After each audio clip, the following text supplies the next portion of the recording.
Di servo. Siang itu Riley dan Liam masih bersikap seperti biasa, seolah tak ada masalah besar yang akan mereka hadapi. Masih makan siang bersama dengan Oma Putri dan Kakek Agung, juga mendatangi pusat perbelanjaan dan membeli beberapa oleh-oleh untuk Sean dan yang lainnya. Menjelang sore semuanya kembali ke hotel. Oma, malam ini aku dan Liam ingin menghabiskan waktu berdua, boleh ya? Kami akan keluar, ucap Riley, pamit sejak sore karena sebenarnya banyak hal yang harus mereka persiapkan. Mendengar izin sang anak Oma Putri terkekeh, lantas mengangguk setuju. Baiklah, kalian habiskan waktu sebanyak mungkin, setelah puas baru kita pulang. Cuaca di sini begitu dingin, Oma dan kakek akan tetap berada di hotel, jawab Oma Putri, dia bahkan memeluk tubuhnya sendiri yang merasa kedinginan. Umur yang semakin tua membuatnya tak betah berlama-lama dengan cuaca dingin tersebut. Riley dan Liam lantas saling pandang, sama-sama lega saat mendengarnya. Setelah memastikan Oma Putri dan Kakek Agung beristirahat, akhirnya sepasang suami istri itu pun pergi. Mereka mendatangi markas Black Venom yang telah lama tak dihuni, debu tebal menghiasi tiap sudut ruangan. Dan dari sebanyak ruangan itu mereka hanya membersihkan ruangan Liam. Di sana Liam pun membuka ruangan rahasia yang dia punya, sebuah ruangan yang tersembunyi di bawah meja kerja. Ruang bawah tanah berupa lab tersembunyi tempat dia menciptakan alat dan parfum untuk misi. Riley bahkan tercengang, karena selama ini pun dia tidak pernah mengetahuinya. Riley duduk di salah satu kursi dan melihat Liam mulai beraksi, membuat topeng magic yang akan dia gunakan nanti. Bukan wajah Irish, bukan pula wajah milik siapapun. Semuanya hanya berasal dari pikiran Liam. Dan saat melihat Liam seperti itu, Riley seperti melihat Liam yang dulu. Liam yang pertama kali dia temui. Ya, selamanya kamu akan tetap jadi Liam Anderson seorang mafia. Restoran Black Venom hanya sebagai tameng untukmu. Batin Riley. Sementara itu di tempat lain. Dengan dada terbuka Zeon diikat di sebuah kursi dan duduk di luar ruangan. Menikmati tersiksanya cuaca dingin ini. Bahkan di atas kepalanya telah penuh dengan salju. Dragon menghampiri dengan tatapan bengisnya. Pria berbadan kekar itu berdiri tepat di hadapan tubuh Zeon yang sudah lemas. Sudah lebih dari 10 jam setelah dia menculik pria bajingan ini, tapi Zeon tetap bungkam tentang rahasia harta karun Darkness dan password sistem mereka. Padahal tubuh pria itu sudah penuh dengan luka hasil siksaannya. Bug! Tanpa belas kasih, Dragon kembali memukul wajah Zeon. Sampai salju di atas kepala Zeon jatuh berserak.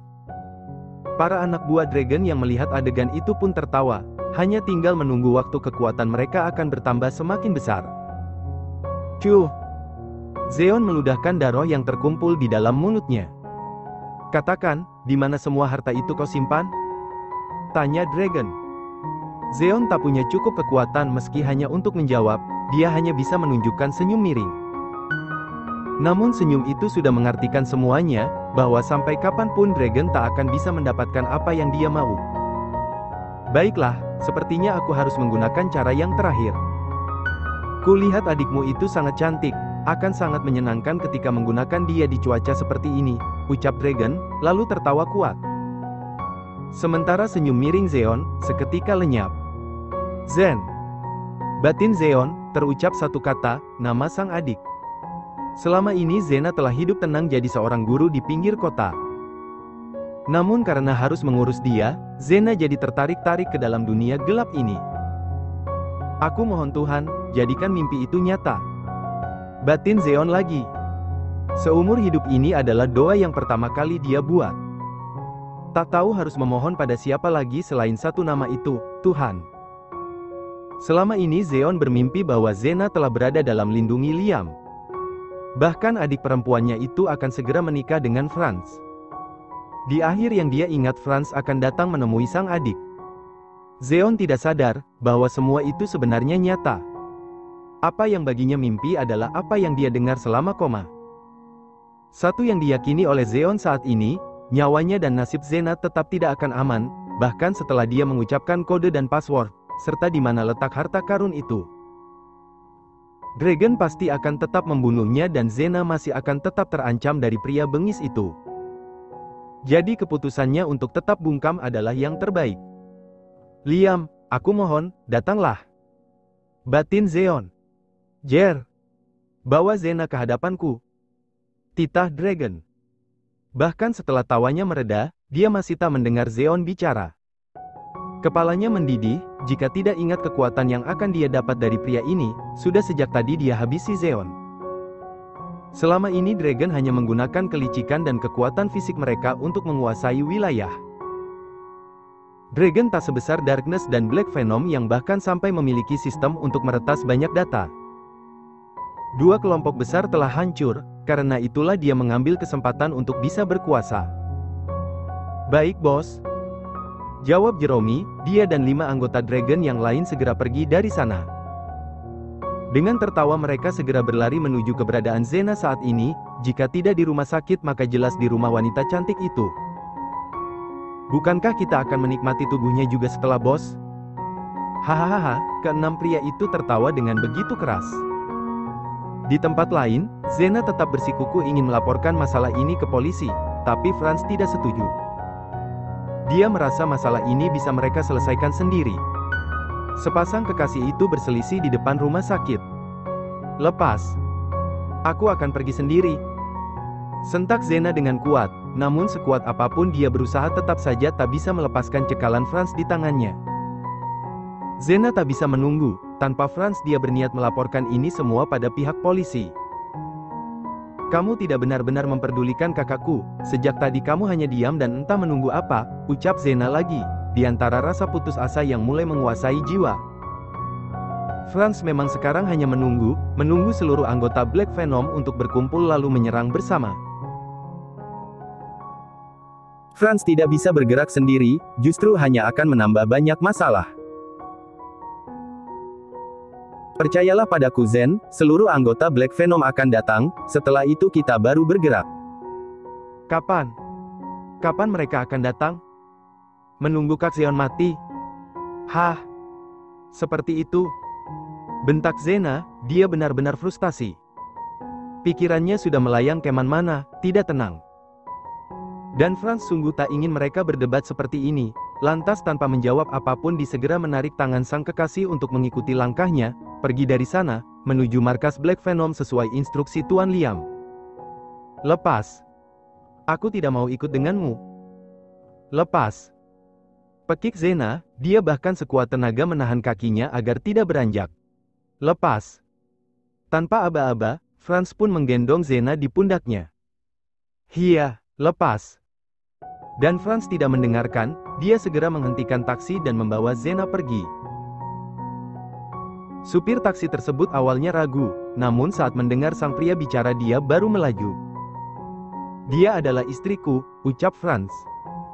Jahat, ucap Zena dengan suara yang lirih, bicara di saat mobil taksi yang mereka naiki mulai melaju. Akhirnya Zena hanya mampu menangis, menahan sesak di dada seorang diri.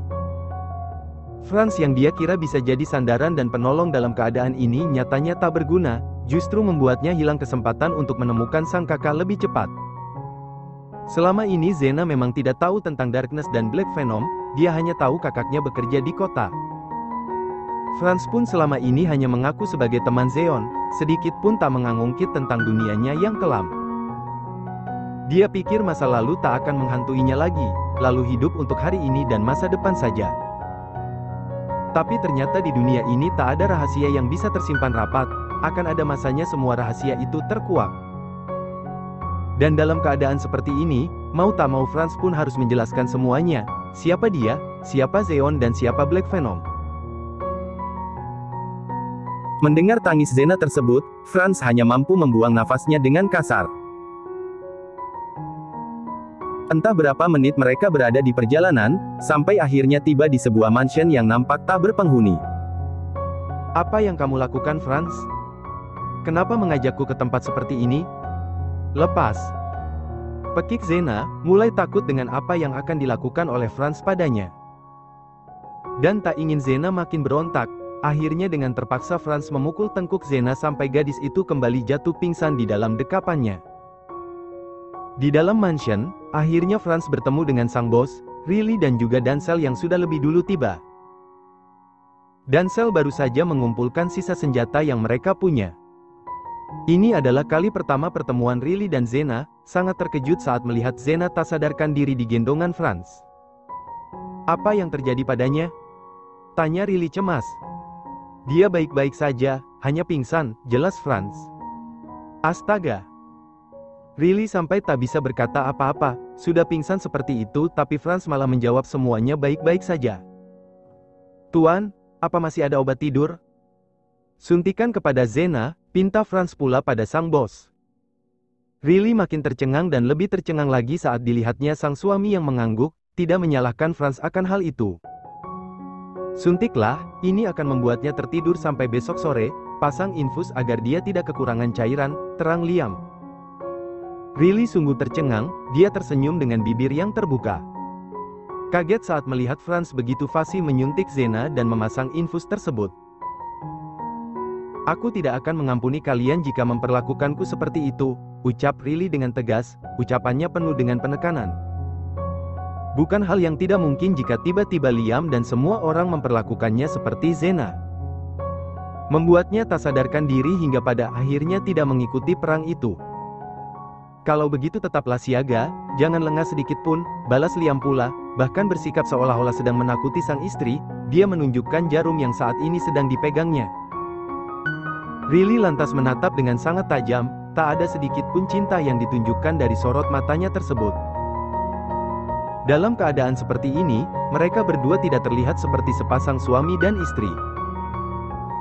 Semuanya seperti kembali pada posisi masing-masing beberapa tahun silam. Saat semua orang masih berada di Black Venom. Posisi semula, Liam pemimpin dan Riley beserta yang lain hanya anak buah. Jam 10 malam, Sergei dan yang lainnya akhirnya tiba di mansion Servo. Jerome dan 5 temannya yang lain merasa frustasi ketika mereka tidak menemukan keberadaan Xena. Rumah sakit sudah mereka kelilingi, rumah Xena pun sudah mereka datangi bahkan didobrak dengan paksa, tapi tetap saja gadis itu tidak mereka temukan dimanapun. Sepanjang jalan mereka cari juga tidak terlihat keberadaan gadis cantik itu. Sid, Tuan Dragon pasti akan marah jika seperti ini. Umpat Jero. Di saat kejayaan sudah di depan mata ada saja halangan yang harus mereka hadapi. Kelompok Dragon selama ini memang hanya menggunakan kekuatan otot, jadi mereka tidak berpikir lebih ketika keberadaan Xena tidak ditemukan seperti sekarang ini. Tidak curiga kira-kira apa yang dilakukan oleh wanita itu. Mereka hanya bisa marah dan memaki untuk menghilangkan rasa kesal di dalam hati. Jerome pergi saat malam menjelang, tapi sampai jam 9 malam dia belum juga kembali ke tempat Dragon. Dragon sampai muak menunggu, hingga akhirnya dia telepon anak buah tak tahu diri itu. Sampai kapan kamu akan membuatku menunggu? Kembali sekarang juga. Bentak Dragon di dalam sambungan telepon itu, Jerome bahkan sampai menjauhkan ponselnya dari telinga karena suara yang begitu keras. Maaf tuan, tapi kami belum menemukan keberadaan Xena, lapor Jero dengan sangat terpaksa. Bodoh. Semua umpatan Dragon keluarkan, Xena yang sudah dia anggap sebagai senjata ampuh untuk meluluhkan Zeon nyata-nyata mereka dapatkan. Saking geramnya, Dragon bahkan langsung memutus sambungan telepon itu lebih dulu, tak peduli lagi dengan kata-kata pembelaan yang diucapkan oleh Jerome. Di dalam ruangan gelap itu, Dragon menatap ke arah luar sana, melihat Zeon yang masih dia siksa di bawah hujan salju. Otaknya coba berpikir bagaimana lagi bisa mengelabui Zeon, sampai akhirnya sebuah rencana terbesit di dalam otaknya. Dia membuka ponselnya kembali dan melihat video asusila yang dia buat selama ini. Dengan bibir tersenyum miring Dragon menggerakkan tangan kanannya, memberi isyarat salah satu anak buah untuk membawa Zeon kemari, di hadapannya. Bruk! Zeon dilempar sampai jatuh ke lantai. Tubuhnya begitu dingin dan bibinya nampak membiru, cuaca dingin itu benar-benar telah menyiksanya. Anak buahku memang tidak tahu diri, aku memerintahkannya untuk membawa Xena kemari tapi mereka justru menikmati tubuh adikmu lebih dulu, ucap Dragon. Ini adalah video call, kamu ingin melihatnya? Tanya Dragon. Setelahnya dia memutar video di dalam ponselnya, sampai Zeon mendengar suara seorang wanita berteriak meminta tak ingin disentuh. Hentikan, mohon Zeon dengan suara yang lirih, ucapannya hanya terdengar seperti hembusan angin. Pikirannya telah kalut, dia tak bisa mempertaruhkan Zena lagi. Apa? Tanya Dragon yang tak cukup mendengar ucapan Zeon. Dia pun memerintahkan anak buahnya untuk mengangkat tubuh pria tak berdaya itu. Jangan sentuh Zena, aku akan memberikan apapun yang kau mau, ucap Zeon. Akhirnya, dia telah menyerah. Malam semakin larut dan waktu terus berjalan, semakin gelap dunia ini maka makin tak ada harapan akan adanya penolong. Dragon kembali memutar video yang dia punya, terdengar beberapa pria tertawa dan seorang gadis yang menangis. Mendengar tangisan itu, maka menangislah pula Zeon. Hentikan, aku mohon, pinta Zeon. Dragon sontak tersenyum sangat lebar. Hentikan semuanya, lepaskan gadis itu, ucap Dragon, seolah sedang bicara pada sambungan video call tersebut. Telepon bohong yang Dragon buat sendiri. Sekarang katakan, di mana semua harta Darkness tersimpan? Tanya Dragon setelah dia memasukkan ponselnya ke dalam saku celana. Bukannya menjawab pertanyaan itu, Zeon malah meludahinya. Cuh! Ludah yang membuat amarah Dragon seketika memuncak, tanpa aba-aba Dragon pun menendang Zeon sampai pria itu terlepas dari pegangan anak buah Dragon dan kembali jatuh ke lantai. Kurang ajar! Bentak Dragon, sementara ludah Zeon telah membasahi bajunya. Meski jatuh dan makin tak berdaya namun Zeon tersenyum miring, dia yakin 100% Zena belum tertangkap, suara itu bukan suara sang adik. Benar Zen, larilah yang jauh. Batin Zeon.